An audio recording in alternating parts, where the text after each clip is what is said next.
Hello and welcome back to You, Me and CPG. Today we have Ben Dando. Thanks for coming in, Ben. Pleasure, thanks. You see all these drinks before us. You've kind of had a hand in all of them. You've done seemingly so much. And yeah, I'll probably gaff it anyway. So do you mind just kind of properly introducing yourself and what you've done? I've been in food and beverage for about 20 years. I've got some nice accolades along the way. So I was nominated for CEO of the Year 3 times. I was in the Power 100. I was in the Marketing Week's Top 100. And I've worked across a range of brands from Liquid Death, which some people may know, through to startups, scale-ups. I've worked in personal care, health and beauty, transdermal energy patches, beverage. I'm currently the MD of Goodrays. And worked at Red Bull, Coca-Cola, and sort of various people. Yeah, my mates call me Beverage Ben. So it's been a lot, isn't there? It has. I wonder, and we'll get into all of it in kind of varying degrees. But I guess you're almost starting from a career point or career conversation. You have done, you in the 18 to 20 years that you've been kind of working, you've done a significant amount. And some of the places you haven't stayed particularly long, you've jumped around. Yep. That can often go against the advice you often get when you're a kind of 20-year-old saying, stick at something, demonstrate loyalty, demonstrate you can do the job, lap yourself a few times, all of that advice. What would you kind of say to that when you look at your career? Would you say actually jumping around does work? I think for me, it's if you're learning and growing. So every role that I've done, I've always tried to learn and grow and learn something new. So I did just shy of 5 years at Coke. I've sort of done 2 or 3 year stints at different places. But each time it's been, am I learning more commercial acumen? Yeah. Is there a leadership benefit here? Is there, some form of negotiating or brand creative that I'm developing on? So I always felt like when I had an opportunity that came about, it was always like, is there something that's going to stretch me to help me progress? And there are benefits of both. There's benefits of staying for a longer period of time, providing you're still learning and you're developing. There's also benefits of being stretched quicker. And so for me, I'm more entrepreneurial. I've enjoyed started in the big corporates, then transitioned to those startup scale-ups where you can move at a quicker pace. But just that learning part. So for me, it's not done me any harm. And I've set my own businesses up. I've got a distribution company. I've got an agency as well. So the learnings that I've been able to take across those different roles that I've done have been invaluable to help me do those things. And is the, I guess, mindset of that finger in lots of pies, lots of things happening at once, right? It's not at all been linear. Yeah. How do you manage that? I think a lot of people would look at everything you've got on. You're an MD, you run your own agency, you're non-exec director. There's loads of stuff going on. How do you manage time? How do you manage focus? How do you prioritize? Yeah, well, first and foremost, my family are incredibly supportive. So it's not possible to do any of that without a really supportive family. Prioritization is just critical, just knowing really where to focus. And I'm incredibly efficient with the time that I have now to deliver it at quite a quick pace, because there is quite a lot. It's also not just on me, like the teams and the businesses that I work with or for or have created now. I've got some amazing people around me. And I think there's a point in your career where you go from like I to we. Yeah. And sometimes you have to go back to I, depending on what's happening. But actually, a lot of it is about we. So the level of talent that I've got around me allows me to do lots of things all at the same time as well.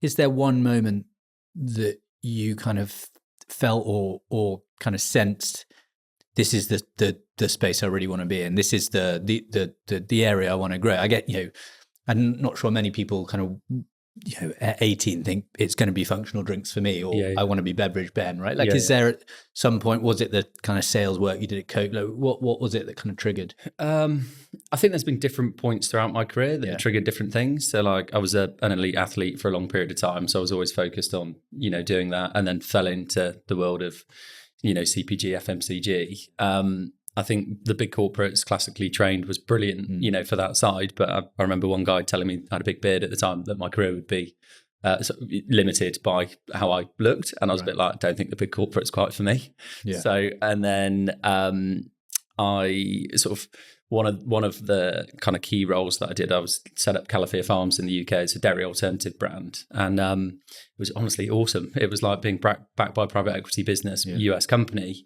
but having to do everything from like find an office, clean the toilet, through to pitch to retailers and build a brand, and it's now the third or fourth largest dairy alt brand in the UK now.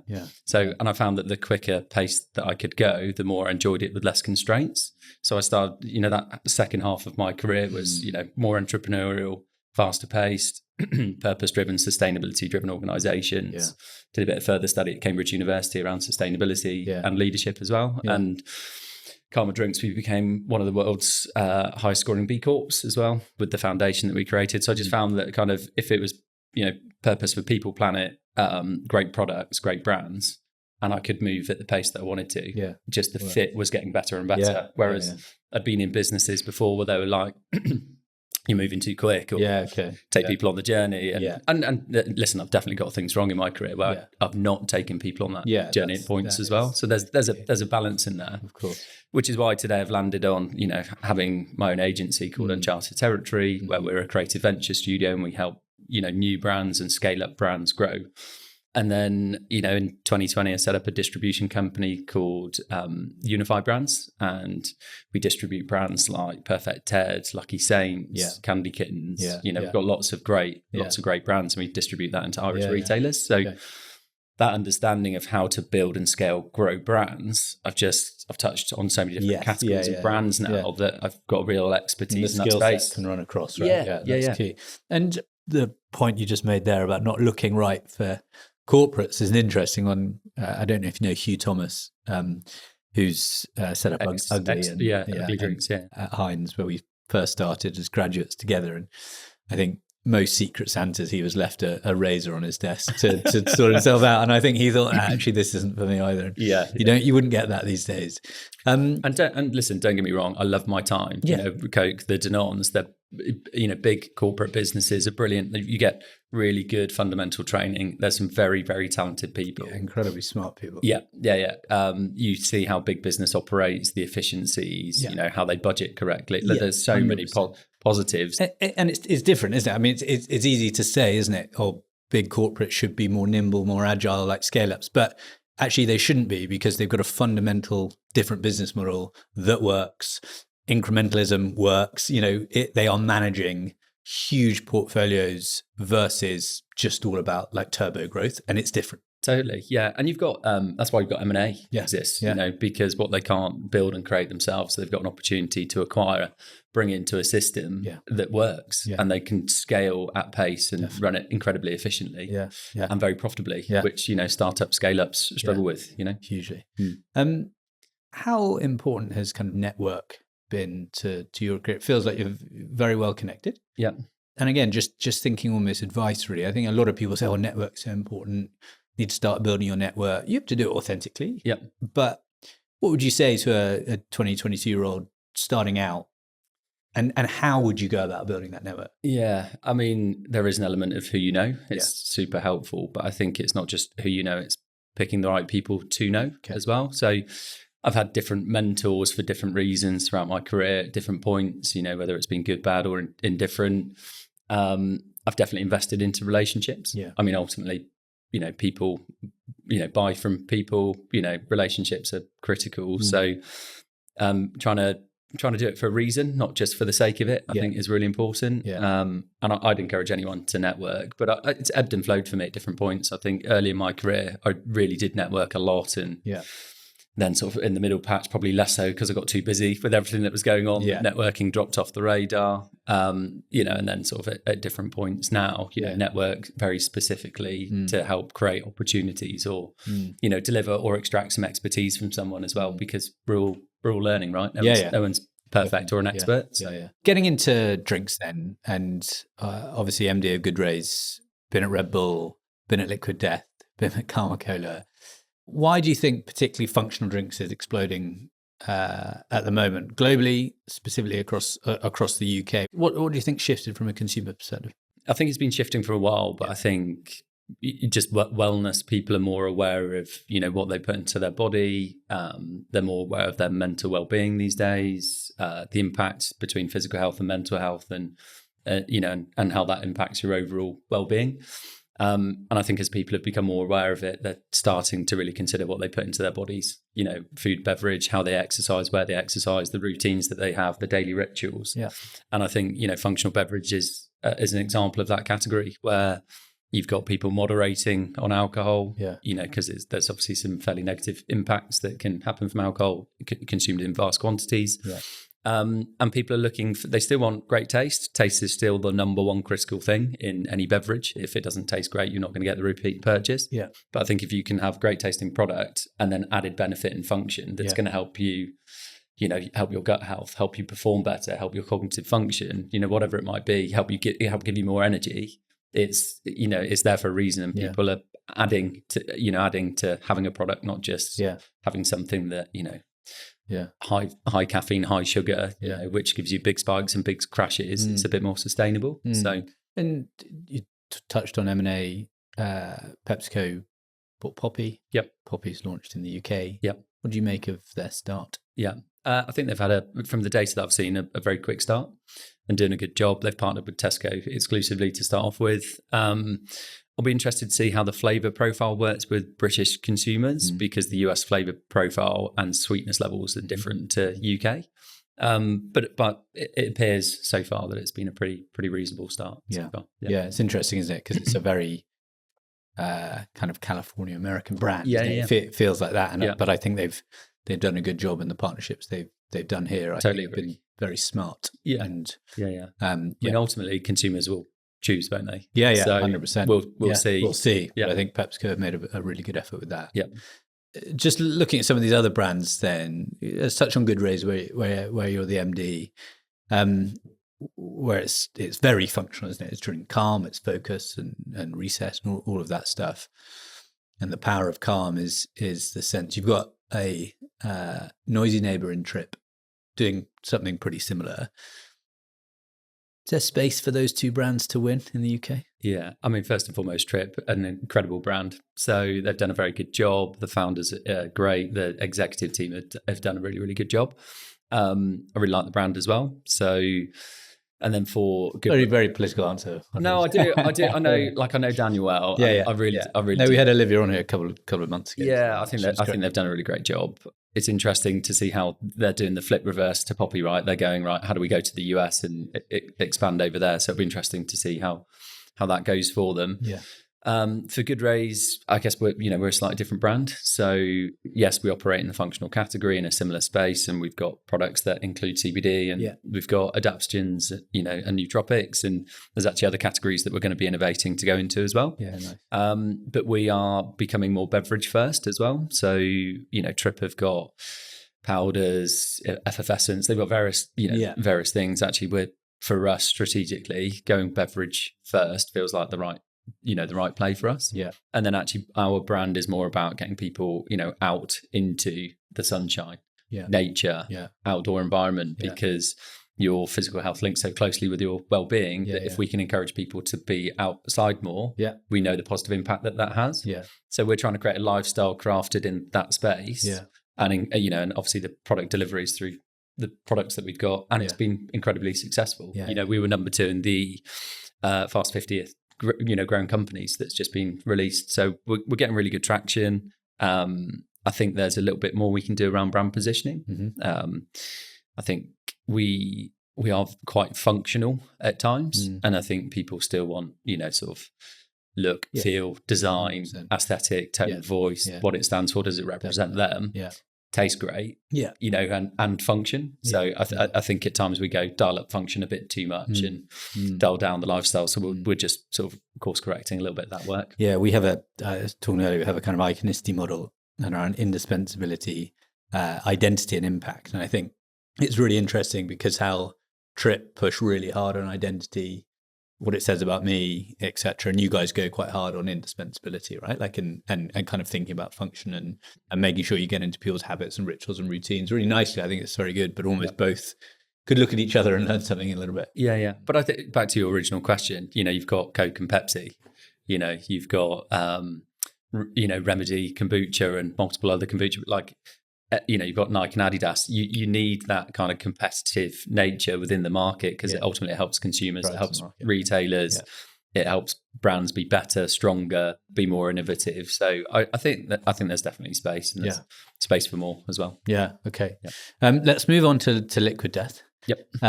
You were the MD there for the international business. That's Correct. right. Yeah. Now, it's easy to say, it didn't work in the UK, but I guess that's what it's understanding. You need to understand the objective of what the foray into the UK market and the other markets were to understand if it's been a success or not. But I think it's probably fair to say it didn't work quite as well as the company were expecting. Can you give us a viewpoint on what didn't work? Yeah, we had two key objectives. So the first one was, can we grow valuation of brand? And then the second one was, could we get proof of concept in key markets? So during that period of time, we grew valuation from 70 mil to 1.4 billion. So sort of big tick in terms of objective. And then did we get proof of concept in key markets? We did. Was that sustainable enough in order to maintain being in the UK? Is a slightly different question. Yeah. So for me, I look at my time at Liquid Death, and it was honestly one of the best things I've ever done. I absolutely loved it. The brand was incredible. The people were great. The team, I loved it. Are there things that we could have done differently? Yeah, for sure. But that's part of any brand as you learn and grow and scale. And we had some good partnerships. Like the Live Nation partnership was incredibly successful for us. I think we had 46 million earned reach in our first year. Our awareness was at 20%. Our actual revenue run rate was very strong, and we were in about the top 1% of launches. We won the Grocer product launch of the year. So there were lots of successes. But ultimately, the business chose to exit the UK market and actually other international markets as it sort of consolidated to focus primarily, in the US market. And we spoke about this briefly offline, but you take the US market, you land in a Walmart, a Whole Foods, a Target, a Kroger, the scale that you can achieve versus the kind of time that it takes to build a brand in certain key markets. It's just, it's a different playing field. So strategically, I think it was the right choice in Liquid Death. And I think a lot of people have hypotheses, don't you? LinkedIn is riddled with a lot hypothesis on why it didn't work. And we're not going to go into all the different theories there, but there is something, isn't there, around is this subculture of kind of heavy metal and death big enough in the UK to sustain? Monster plays a little bit there.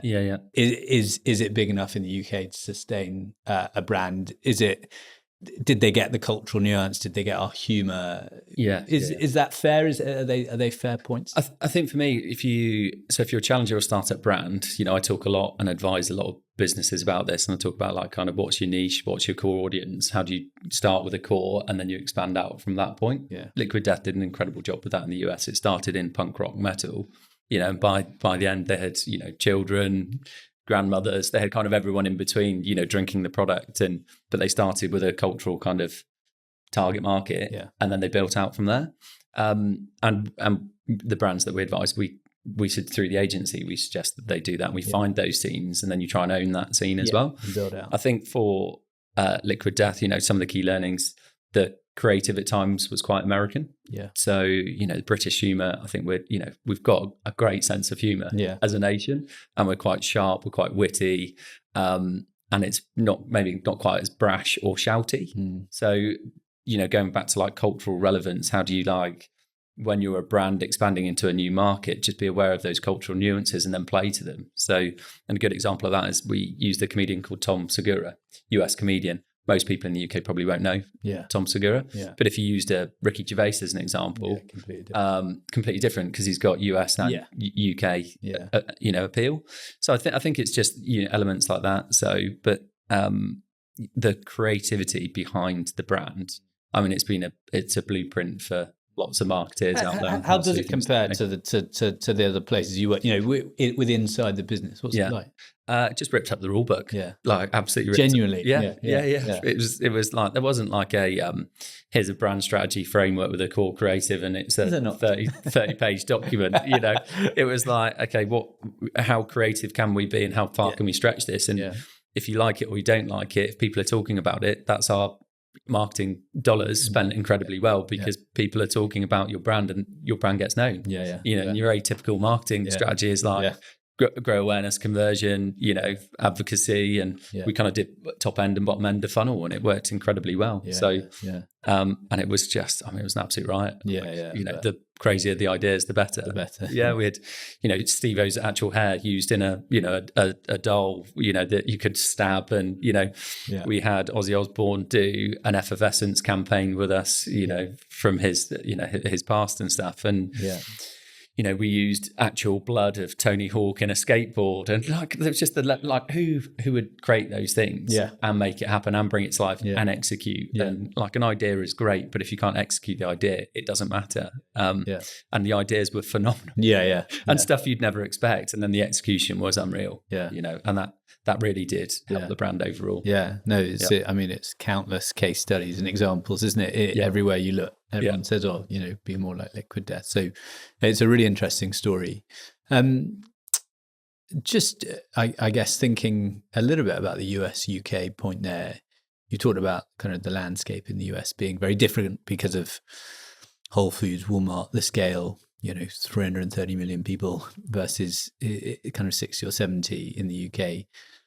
Would you say, though, that, in a way that the UK is harder to crack than the US? That's a generalization, isn't it? But do you know what I mean? Yeah, I do know what you mean. Yeah. I guess for those that are listening in, they are fundamentally different markets. You've got brokers and distributors who can only, in the US that can only distribute and sell products in certain regions.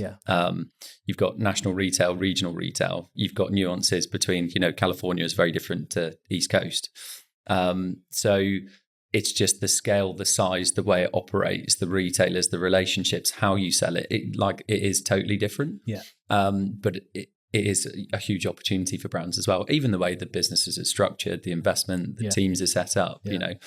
I'd say one of the big differences UK is, I think, category knowledge and selling, the negotiations are really quite hard. In the UK. And quite tough. I see lots of brands think, I've got a great tasting product or a great, food product or whatever it may be. I'll launch that into the UK, and then they don't invest behind brand. And, that doesn't work either, So I'd say it's a tough market to crack, and it takes longer to crack. But when you do crack it, you've got a really strong foothold to build out from that point. But from working, and I've worked in New Zealand, Australia, Asia Pacific, US, Europe, UK. I'd say UK is definitely one of the toughest markets to crack. What's the future of this space then? It's growing. It's kind of expanding in different ways. There's a lot out there now. You go and look at the fixture. It's in a big store, it's pretty significant. I know, talking to retailers and buyers, novelty is great, but there is a lot of chop and change going on. Where do you think the kind of functional beverage space is going? The UK is about a tenth the size of the US market, and so there's a huge amount of headroom for functional to continue growing.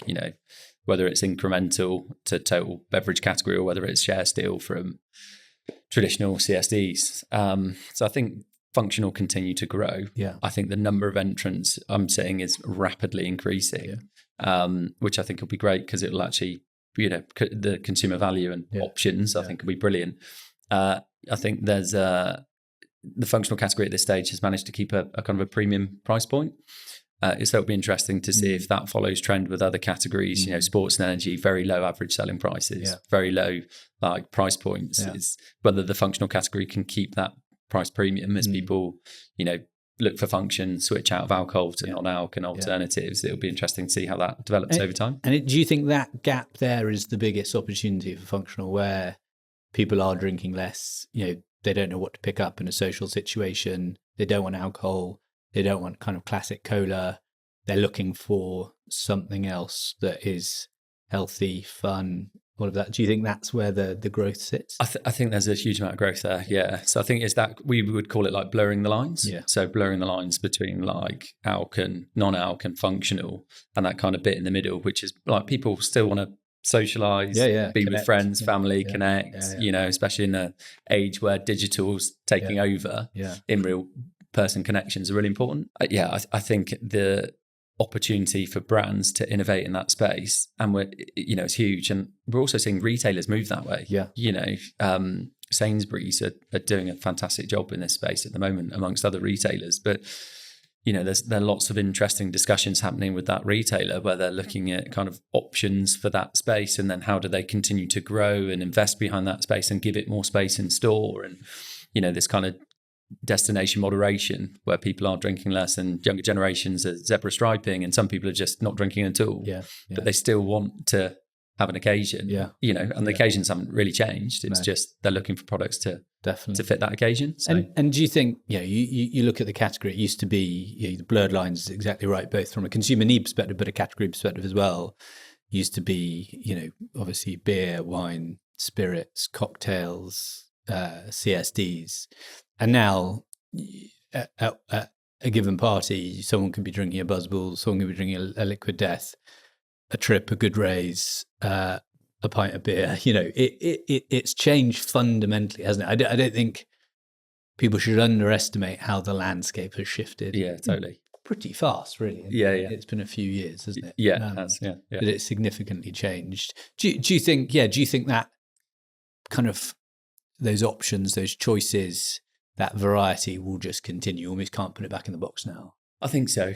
Yeah. And you've got, you take, Waitrose as an example, the level of like non-alc alternatives they've got within fixture. Like there's so many. You've even got the big players, the bigger corporates now that are innovating in that space to create, no or low alc versions and different flavor versions as well. You still have people drinking alcohol. Yeah, Buzzballs, great example. AU vodka, another great example. Doing really well. Yeah, incredibly well. Moth, RTD cocktail. So there's, but they are like high ABV percentage premium, products. That people are buying into in order to get that, I assume, that alcohol hit. Yeah. And pretty quickly without having 15 pints of beer. So back in, without trying to sound too old, back in my day, it was you'd have 15 pints of beer. That's how you do it. Yeah. Whereas now it's not. You'd have 4 or 5 cocktails, and you'll get the same level of buzz or feeling, exactly. Yeah. Not sure I could ever do 15. But much bigger and better than me. But I think it's we talk about this space a lot as well, and it feels like there is an opportunity for a brand to take hold a little bit, right? It feels like it's a space that is in great growth, with great change, but that a brand hasn't necessarily taken hold yet. Yeah. And historically, you look at categories where this type of thing happens, and 1 or 2 or 3 brands at least get the lion's share of the market, and the rest follow. It seems like it's still up for grabs, which it makes it very interesting. It does, yeah. I agree, by the way. And I'm not necessarily sure when this gets aired, but Lucky Saint have just released a functional beer. Yeah, I saw that. And it's with electrolytes, so it's a hydration product effectively for a beer, non-alc beer, and they're starting to blur that line between function and beer and non-alc in an interesting way. But they've obviously not gone full function without alc, because they're traditionally, or not traditionally, but they're seen as a beer brand. A beer brand at this stage. But I don't think there's anyone, to my knowledge, that's doing function, non-alc, beer, owning that space at this stage. Yeah, it's pretty interesting that. Yeah, it's very interesting. Yeah. So there's lots of it'd be interesting to see how well they do, because at some point the blurred lines, doesn't work. Yeah, at some point a consumer will say, I actually just want a beer. Yeah, or I just want a functional drink, or So I think that the blurred lines, we talk about that a lot, and particularly looking at data from a consumer need perspective, particularly younger consumers versus millennials in their kind of primary and secondary needs.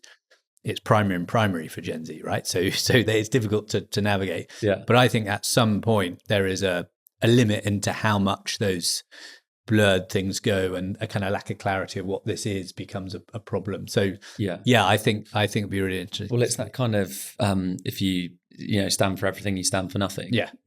But I don't think any brand has particularly nailed it just yet. No. But then at some point you'll have to choose as a brand, what do you want to be? What do you want to be? Yeah, as well. No, exactly right. Okay. I just want to touch on B Corp a second. You talk about sustainability. You did a course at Cambridge at sustainability. It feels like it's been a big part of the way you think. You talked about kind of planet being kind of one of the P's that you think about when you look at jobs or you look at your future. B Corp's one of those things that, from talking to a few people, is really quite difficult to get. You have to go through quite a lot of it's a long process, hoops and jump through a lot of hoops. And then the output is, seemingly a badge on the can, or being able to talk about it. How much is it worth it? How much is sustainability as a play worth it in these spaces? Listen, it was David Attenborough's 100th birthday, right? He's an absolute hero and a legend of mine, and has created a real legacy for what he's doing around climate and the impact on climate. So B Corp, is a fantastic organisation that's trying to put in place frameworks, structures, get organisations thinking about what does a sustainable future look like, not just for product, but for people, teams, how they operate across multiple different theses. So I'm pro B Corp. I think like every brand these days should have sustainability, not as a 17th agenda point on a deck. It should be just core to how they operate. Hygiene, yeah. It should be, yeah, because we're fucked without it. Yeah. In reality, there's lots of quite negative news out there around the climate and what's happening to the planet. So brands have to step up and actually try and make a difference. B Corp is an option for that. So if you're, as a brand, you don't know where to start, you don't know what to do, or you need like frameworks to help you structure your business and make decisions, it's brilliant for that. Yeah. I think the challenge with B Corp is, it takes a long time to go through it. There's a lot of paperwork that needs, doing. You have to put in place lots of different processes.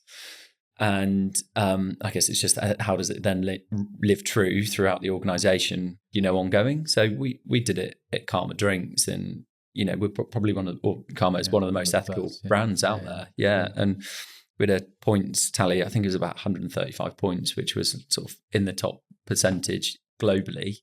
And it was the highest beverage scoring at that point. But we had, no plastic. We had really cool people principles. We had our own foundation that donated 1% of our proceeds back to supporting communities in Sierra Leone. We only bought organic sugar. It was fair trade certified. We did lots and lots of things. The challenge of that is you're also like self-taxing. So you're, if you look at brands these days, pre-2020, it was just, right, we'll grow revenue, at all cost and happy days. 6 years on, actually, it's what's your gross margin and how do we grow revenue in a sustainable way that's profitable. So when you're trying to be a sustainable business, more so than other companies that are out there, it's like a self-tax at times. Each percentage point makes a difference. It's difficult as well, because what probably no one's going to sit here and challenge you and saying all those things you said about Karma Coda, the people, the Sierra Leone stuff, the giving back is not a good thing to do. Yeah. The question mark is, do consumers care? Yeah, I think they care when it impacts them. So, if you go, going back to that climate crisis, and I don't want to be too downbeat about some of these things, but there's stats out there around the level of global population that live by coastline, right? So as climate increases, I think it's like 70% of people globally or something like that. As the temperatures rise, ice water melts, sea levels rise, as people's homes, that's their livelihoods. It's where they fish. It's, it's what they eat. It's where their community is. People will care when it impacts them. Yeah. That's what I fundamentally believe. And there's a big shift, from when I was, young versus where I am now. I'm not really, really old, but, I've got a bit of experience under my belt now. That shift has been monumental in 20 years. Yeah. So what's it going to be like in another 20 years? Yeah. And, there's sort of a few different ways of solving that climate crisis. And one of them is around technology. Can technology save us? And if you then look in that technology space, you go, right, AI, it's just, that is moving at such a rapid pace now.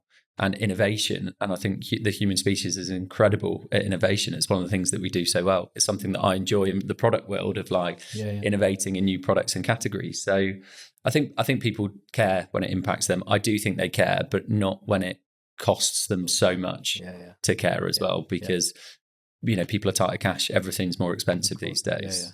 Water, gas, rent, mortgages, everything. Yeah. So another few quid on a drink because of sustainability measures is difficult for the consumer to swallow, isn't it? Yeah. But I think you're right. I think it's a good view, and you could argue the brands, businesses, particularly large businesses, should do it anyway, regardless of if consumers care, because it's the right thing to do. 100%. Yeah.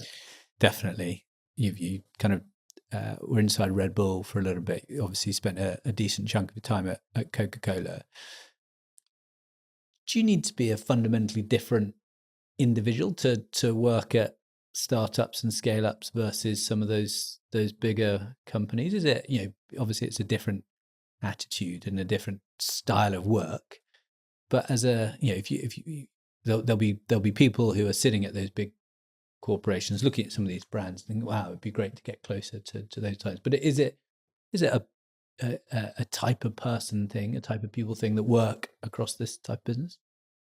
Listen, I fundamentally believe that most people can try most things, but there are differences. I think, and I'll try and cover off some of those differences, like risk profile. Yeah. If you are a very risk adverse individual, being in a startup is probably not the most suited to your risk profile, right? Because when you're in a startup, you're taking risks and chances every day, consistently, and it can be the difference between the business surviving or dying. You've got to be happy with that risk appetite and profile. There is nowhere to, and I mean this in a nice way, there's nowhere to hide. So like in a startup, the execution and what you create, like you are responsible for what you deliver. So you don't have big teams, big infrastructure. Sometimes you don't have any infrastructure at all. So you have to go and figure it out, create it, then execute it, then review if it's working, then hold yourself accountable for that if it's not, then course correct and pivot and change. And another one I think is like pace. So, and I'm not saying that, bigger organizations don't work at pace. It's just a different type of pace. So pace in decision making, for example, you could be, if you're a founder-led organization, you can make a decision pretty quickly. When you start putting in place governance and investment structures, there's obviously certain things that will still need to be run past that governance. But the pace of decisions that you can make in a smaller business, the optics for me is it can be a lot quicker with a higher risk profile. So your mindset needs to be right going into that as well. Just let's dwell on pace for a little bit. My team will listen to this and think, oh, here, off he goes again. But I think FMCG is not true. I think it's relatively slow, right? Like from being in it for 20 years and looking at some of the other industries you're in, I think actually it moves at a relatively slow pace versus other industries. Now, that's not to say it's any easier for doing that, but I think pace and speed is a lever that is not often pulled within our industry. I think people, when a piece of work comes in or you look at a launch plan, I think often people, I think we should challenge and reimagine how fast things can really go. I think there is a mindset, and it's actually both a kind of a British thing as well as a kind of global thing. But there is a kind of British barrier that you put up and say, oh, last time that took 18 months, so this time it's going to be 18 months, or maybe we can do it in 17, but you can't do it any faster than that, And I just think because of AI, because of how fast the world's moving, I think everyone across the industry has a bit of responsibility to go, actually, what if we cut 10 months off that? Right? If we were going to launch something, if we had to launch something, what would we do? If we needed to go and speak to a retailer tomorrow, what would that selling debt look like? And absolutely there's a balance. And we've got a principle at Hanes, which is think before do. But when you do, go really fast, and I think that's really, really important. And I think as a mindset within the industry, I think we need to speed up because I think there are opportunities being missed within it. And I think pace in general, there is a barrier that people think, well, you can't go too fast, you'll make mistakes. And yeah, that's sometimes true. But I think there's seemingly across the industry, across lots of industries, this barrier to speed that kind of sits inherently within all of us. Do you find that? Do you think that's true? When you talk about that speed and pace, are you talking just industry wide? Are you talking the bigger multinationals? Are you what's the? I think it's a bit of everything. Potentially, it's bigger businesses. I think you get some people within those businesses who are fantastic at speed, and they get often slowed down. Yeah, I think actually in the agency world, I think you get some bigger agencies, particularly networked big agencies that slow stuff down. That the individuals don't believe they can deliver something quickly. They look at their process and plan on a page and think we have to do every single thing on that plan, even though things are changing and even though there's different dynamics at play. I understand scale-ups and startups have a different mentality, and some of the stuff that they can do is faster. I agree with that. But maybe that's it. Maybe there is a need to look at those guys and go, yeah, okay, the agility and being that nimble might not be able to be a thing, but actually the speed, the challenge in which we should push ourselves, even if it's just reducing the timeline by 20, 30%, why don't we ask the question for goodness sake? Do you know what I mean? Yeah, I do. Yeah. And by the way, I agree. I think we can move at pace. And I think technology is evolving so quickly that enables us to move even quicker as well. So, but I think that comes with like mindsets. It comes with processes and systems that are put in place within businesses. It comes with the cultures and the values that the business operate on, the risk profile and appetite that we spoke about earlier. But yeah, I think people can go quicker with the support of definitely what's around them. Yeah, and it's that thing. You've got 2 weeks to do something. You'll do it in 2 weeks. You've got 6 months. Take 6 months. I very recently pulled together a presentation for a very well-known individual that was asking me, how would they take their business to a billion? And I was given about 6 days to do it. So, and that is like full business strategy, growth model, 5-year financial forecast. And, if I was given 2 weeks, I would have taken 2 weeks. But when you're given that period of time, you get it done. Yeah. You just going back to, you have to prioritize. Sure. You have to you have to pick and choose which bits you do, which bits you don't do, which bits you plug assumptions into. Yeah. I used some AI tech to help me, develop that model pretty quickly and then refine and refine and refine. And don't get me wrong, it was a lot of work in a very short period of time and no small task to be asked. Yeah. But you can move at pace. Yeah. I think with pace though comes if you're building teams, it's just, how do you facilitate that within your teams? How do you take people, if you're a leader, on the journey? Definitely. If you're moving at pace, because not everybody wants to move at that pace or is comfortable moving at that pace as well. So it's the structure you put in place around it, I think is really important. Absolutely. I'm not saying every time throw caution to the wind and just put your foot down the accelerator. I think, I'm a strategist. I think thinking before doing is fundamental. Yeah. And getting the plan right is fundamental. Yeah. But if you want to do really big things, the longer you take to do them, the more that can go wrong. If you look at kind of, boring aside really, but you look at kind of huge planning systems and planning cycles, it's something like 0.5% of all big planning infrastructure projects are delivered on time and on budget. Yeah. And one of the biggest reasons for that is as the time goes up, there's more things that are going to go wrong. And the reason for that is because the planning part is so poor. Everyone says, we need to get spades in the ground. You heard that phrase both corporately and in real life. Spades in the ground. We've got to get going. Yeah. If you just spent a little bit of time stopping and thinking, you can go so much faster. And that, that is just embedded into what we do. And I just find it so frustrating when you look around and you think, just spend that little bit of budget, that little bit of thinking time on the plan, then go. But don't just go straight away because that just feels like you're just going to make mistakes. And that's what happened. That's how things slow down. Yeah. So I'm not saying just turbo. I'm saying think and then do. And when you think properly, you can do really fast. Yeah, I agree. Yeah. Sorry, a bit of a rant. No, you're good. You're good. Like if I'm writing a business strategy or a brand strategy or I've been brought into businesses to do turnaround, where companies are really struggling and, revenue's dropping and losing more and more money and things. Like the first thing is like, okay, let's evaluate where we currently are, but let's create a plan and spend some time on that upfront plan. I mean, you have to. So I fundamentally agree with that. I think where plans fall down then is when the execution gets put in place. For sure. So if you can't execute against the plan and track and measure correctly against that plan, and then actually if the plan isn't right, you adjust the plan, as you go forward. But the execution bit becomes so important to get right. Yeah. So, but I agree. Do the planning bit like up front. Yeah. That don't let that be so crippling that you never get the spade in the ground. Not. But like do the thinking, because the thinking will honestly, it will save you cost and time and mistakes, and it saves you lots of things further down the road. And I've seen that honestly time and time again. No. And you look at some of amazing companies around the world, and the decision making process is fast and fluid, and they are able to move faster, versus constant alignment on pontification or procrastination. I think procrastination is something that I think is inherent, right, in humans, right? Like we've got a big task ahead of us. It's easy to sharpen our pencils and make ourselves a coffee and maybe just peruse our emails, making sure we haven't checked anything before we start. I completely get that. Yeah.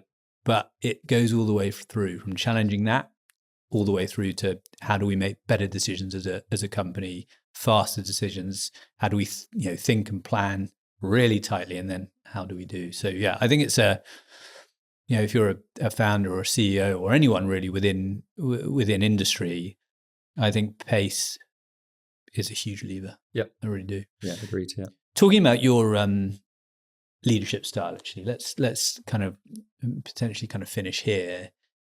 You've been in charge of lots of different businesses and therefore lots of different people. Do you have a style? Do you kind of, have you developed a style through experience? Yeah, I have, I think. I remember sort of early in my career, someone giving me some advice, which was like, what do you want your leadership style to be? And I was like, thinking about it, and I was like, I've got fucking no idea, no idea. But I played loads of team sport. So, and I think there's lots of overlap between sort of team sport and building teams as well. And, you're aiming for a goal, people have their constituent parts that they play within that team. If you're a striker, you score goals. If you're a defender, you stop goals, So there's lots of overlap. And I think early in my career, I just intuitively took kind of the sporting world into the business world.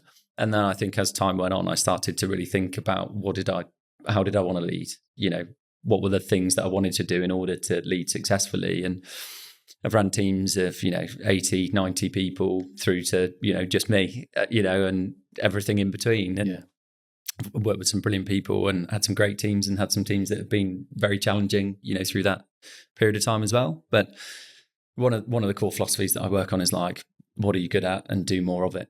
So, I think I remember being at school, and, you kind of academia in the UK is also quite challenging. Talking about, other markets is quite challenging. And, you're always like having to do lots of things, and maybe some of those things you're not good at. If you're a creative, you might not enjoy maths. And so I sort of, for me, it's like, what are you good at? Do more of it. And if you've got more people doing more of what they're good at and focused in on that, actually the performance within the team steps on quite significantly as well. I think giving people a really clear kind of, where are we going? What's the North Star? What's the plan? Communicating, over communicating that, putting the right tracking, measuring, the kind of that sort of stuff in place. I think it's really important, because then people actually know what's expected of them, and you give them clarity. And I think without that clarity, there's confusion, you get competing priorities, misalignment. Have you seen anything, or do you look at anyone across sport or across business that you kind of not aspire to be, but you think, they get that right? I mean, if we took the sporting world, at the moment, I'm an Arsenal fan, so it's been quite a painful period of time. But come on, you're top of the league, Champions League final. I know. You should speak to other football. But we still have won anything. But like, take Arteta, right? So he's the Arsenal manager. He's year 5 now, and this is probably right at that pivotal point for him as a manager. Around, is he going to get the silverware or not get the silverware. But I'm sure at some stage within there, he's had a plan, a structure, build a team, keep developing and building towards that. And like you say, he's got, an opportunity now to get to the biggest trophies in the football, in the world at this point in time. But, it takes time to build something great and deliver some great results as well. Yeah. It's also thick skin and having a bit of resilience. Resilience. I think that's something you can learn from football managers. I always say, everyone goes to their football teams, but I hear Eddie Howe speaking a lot, and he's the manager of Newcastle, and he just says never too high, never too low, right? Like he just level-headed. Yeah, and it's amazing. I mean, to be in that kind of intense situation and not go absolutely nuts when a goal goes in, and not to kick the water bottle when you lose a goal, and to be level-headed is something I see, and everyone can run a bit hot sometimes, right? You can, for sure. Someone can hand their notes in, and you can get frustrated, or you lose a listing, or whatever happens, right? And it can be easy to react. And I think good leadership is that balance sometimes, right? Is that balance is the confidence to think, we're going to be all right. I know you're looking at me to give you confidence, and if I'm not. There's a learning, but I'm not saying I'm particularly good at this. But I see that, and I think that is something that I think a lot of leaders can learn from. That kind of never too high, never too low. Yeah, I think that calmness under pressure and that clarity, I think, is really important. And you can have high standards and high expectations. Yeah. But give people the tools and the resources to do their job. And then give them some autonomy and space to do it. Yeah. Get out of the way. Yeah. Hire people who are smarter than you. Give them the tools to do it, and see what they can do. What are some of the traits that you see in founders that hold them back? Oh, that's a question. I think sometimes assuming they need to make the decision every time, right? Can be quite limiting at times. Not suggesting founders do this all the time, but I think it's normally if you're a founder, you're a visionary, and you've got something that you are hoping to achieve, and you're very driven. There's lots of personality characteristics. It doesn't mean you're a subject matter expert in every single area within the organization. So bring people in who are subject matter experts and value and trust their views and back their opinions. And I think certain founders that I've worked for previously will still want to make the decision, even if it's not the most informed decision at that point in time. Right. Okay. So, which then creates, issues back to your planning and further down the road. Yeah. It creates a ripple effect, a domino effect with an issue at a further point in time. And a bottleneck. And a bottleneck that can be created. Being self-aware of just like leadership style, principle, why people are working for you. The understanding, if you and I, got to really know each other, but what's your makeup, what are the pieces of the puzzle that come together to make you up as an individual? Because when you understand that individual, you can understand what motivates them, what demotivates them, how to get the best from them, how to get the worst from them, what happens on a good day and a bad day, all those sorts of things. And ultimately people work for people. So if you are, a founder that doesn't understand your people and your team and actually the makeup of those individuals, why are you expecting them to go far and beyond for you? Because ultimately they're working for you. So invest in people, invest in that time, that relationship, and you'll get far more back from people as well.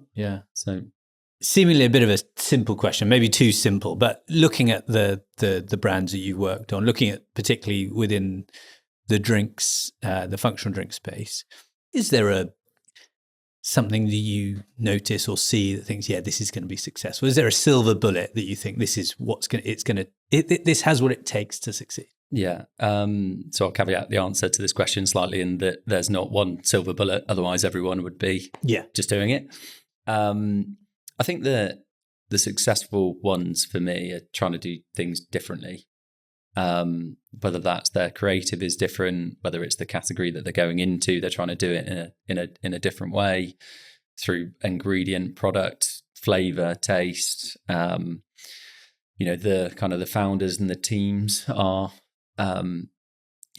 collectively brilliant, but like approaching things in different ways. We spoke about speed and pace and having a plan and executing really well. And so they're trying to approach it in a different way.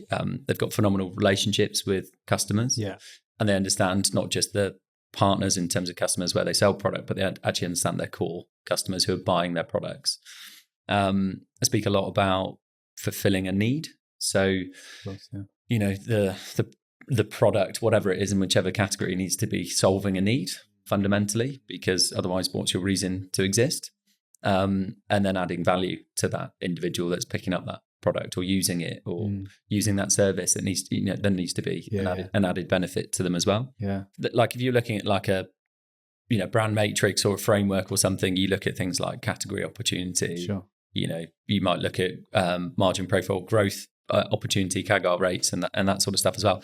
All that stuff is great. It can provide an opportunity, you know, and identify some white space. But ultimately, you need to figure out what's your positioning versus that competitive set within that space as well. How critical is it the team that sits behind this versus what it is in itself? Obviously, they're both fundamental, but you have a brilliant product, brilliant proposition, crap team. Yeah. Right. Well, you need product market fit, of course you do, and proof of concept. But your team execute everything.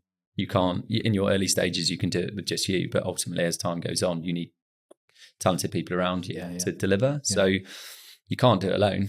So your hiring policy, actually one of the things that I'm really interested in is when someone exits your business, actually really understanding, maybe leaders don't get to know the reason why people have left, but you can get so many good learnings from why people have left an organization and then improve what you do as a result of it going forwards. It's unfortunate at times that that's where it's got to. Yeah. But the learnings that you can get from it are great. Yeah. And I think like the level of resilience that's needed, you know, certainly in that startup scale up, you know, cash is critical. So many businesses fail from, you know, poor cash flow management or cash flow controls, not having enough cash, not raising it at the right time, not being able to execute on the opportunities because they don't have enough cash in the bank. Like being, you know, you've got to understand what your runway is and like what's your bridge plan to make sure you can fund what you're trying to do as well, because you can have an incredible product, but if you can't tell anyone about it, you can't distribute it anywhere, you can't, you know, just of course the whole thing falls down as well. Just talking personally for a second, you've got 3 kids. You've been in New Zealand for 5 years. Correct. You're 39, 40 years old. 41. 41. We're similar ages. I'm slightly younger by a few months. I've got 3 kids as well. Everything's quite full on. The ages of your kids are different though. And how old are you? So I've got a 6 and 4 and 1. Okay, you've got 20, 15 and 10. I do, which is quite amazing. And so you know you've had a child for 20 years. With the career that you've had. And the age that you are is quite amazing. Isn't it? Like I'm just kind of taking about how's that helped or hindered or informed? It's a personal question, but you know what I mean? Like it's, of course, when you become a dad, things change. They do. Become a parent, things change, prioritization, etc. And for you to have had a child at 20 years old, is pretty unique in the industry that we're in. You don't hear that, right? Well, Ruben, Noah, and Wilfred. So Ruben's 20, Noah's 15, and Wilfred's 10. So they are fantastic young men, and I'm very proud of them. Would I have planned, going back to our planning question earlier, to have a child at that age? Probably wouldn't have planned for it, and actually we didn't plan for it. But it's been the best thing that's ever happened to us, right? So, and it changes you. So I think for, you know, us at the time, you know, I was in my second year of university, Ruben came along, you know, I had to finish university. Then I went to Bath University to do a master's. I was a professional elite athlete at that point in time. So I then had to start making choices around career or sport. We had no money. I remember, it's by no means a sob story because we're very fortunate, but I remember like the last week of the month, it was constantly beans on toast, you know, and it gives you the fire in the belly to kind of go, you know, this, like, I want to make sure that as a family, I provide for my family and we get to a place where my children get to experience some great things. And it just gave me the motivation to really like be quite determined with my career. And that sort of, I think, has put me in good stead. So probably whilst people are, having different experiences in their 20s and traveling the world and, I don't know, doing multiple jobs or maybe not focusing on career quite as much, like I was. Gives you fuel and hunger in that period where some people don't have that, right? Like some people do, for sure. But I think for me, it just gave me that real focus to go, okay, I need to perform here because I've got a responsibility, that isn't just me. Yeah. And I think it's put me in good stead, for what I've done in my career. Yeah. And Ruben now he's a professional cyclist. So we actually cycled the South Island of New Zealand together. Yeah, which was amazing. Is he quicker than you? Oh my God, yeah. The mortifying moment in time was we were cycling on about day 3. Yeah. And the peloton had just started to take away, and I just see him look back and I'm just drifting backwards. And he comes back and we're going up a slight hill and he puts his hand on my back and I'm like, but partly proud because it's very nice of him to come back and get me, and then the other part like quite humiliated as well. But it was a nice metaphor for 20 years on. I've done a lot of supporting, lifting, nurturing, and he'd come back and help me out at that point in time as well. And it's lovely. Kids are great, and there'll be some parents out there, there'll be some that aren't parents, there'll be people that can have kids, can't have kids, and everything in between. And I just count myself very fortunate to have 3 incredible young men that motivate and inspire and challenge me, every day. Good for you. You look less tired than I thought you would. Based on that, gives me hope. You should have seen me in a few years ago. Exactly. So that last question really for you is a kind of what's next for Ben Dando question. And it comes in 2 parts. I imagine there's a lot of irons in the fire. You're the type of person with a brilliant network, with a brilliant CV. You must get offers and options quite a lot of the time, which is a fantastic place to be. How do you kind of assess those? Do you have a kind of criteria? You look at options and go yes or no? Do people talk about the kind of the power of no, don't they? And kind of sticking to what they're going after and being prioritized like that. But what do you do when offers and options come in? Going back to some of those principles, what are you good at? You enjoy it more. So I'm probably at a point in my career now where I sort of pick and choose things that I really enjoy. And I'm fortunate enough to be in that position as well to pick and choose some of those things. But I love working with incredible founders, brilliant people, disruptive brands that are trying to do something quite different for the categories that they operate in. I'm working through the agency across multiple categories now. I've worked in paint, tech, retail. Variety is great. So the variety I'm enjoying even more, because then you're extracting kind of knowledge from all the different variations that you're working on, and then taking those learnings and applying it into different industries and categories. I'm definitely heading more into, I've got sort of 6 brands that I've got, equity investments in. So I've definitely, as my career's gone on now, looking at opportunities where there's an opportunity for kind of substantial difference in value creation. I've really enjoyed that part as well. And I think I'm honestly getting more entrepreneurial. So really. I think I'm sort of more increasing the risk, So I think hence the reason I've got uncharted territory and unified brands, and I'm enjoying that as well, a lot. I really, I still enjoy the beverage category, obviously. At Goodrays, I've really enjoyed my time there working with the team and continuing to sort of evolve what we're doing there. But I definitely see my career longer term going more into variation of categories, brands, startup, scale up, probably M&A, and supporting. I do some work with Heineken M&A team and do some work with another business with their M&A team as well. So I can see my sort of, and I know how to operate businesses. So if I can pick and choose the criteria for the right brands, and then I know that you lift the hood and I can fix things and know what works and what doesn't work, there's a decent amount of value that can be added there as well. And I enjoy it. And that's the main thing. I remember we've all done shit jobs, and the worst job I ever did, I was like, I definitely can't ever do this again. And just really for me, we work for such a substantial period of time in your life. If you are unhappy in where you're working, change. The knock-on effect is huge in home, personal safety, all that sort of stuff. So like, that's huge. Go and someone asked me the other day in the pub, they're like, what bit of advice would you give me? And I was like, what are you passionate about? Go and find an industry or a sector that you're passionate about, you enjoy, and just like go and enjoy it. Go and enjoy it to start off with, build and learn and create. But like, if you don't enjoy work, it can be pretty miserable. Yeah. Were you drinking a functional beverage in the pub? yeah. I'm a classic millennial. I was having a bit. Good stuff. Ben, thank you very much. That's been awesome. We've covered a lot, but there's a lot to cover with your career. So thank you so much for coming. Thanks ever so much for having me. Good stuff. Thanks for listening, guys, and we'll speak again soon.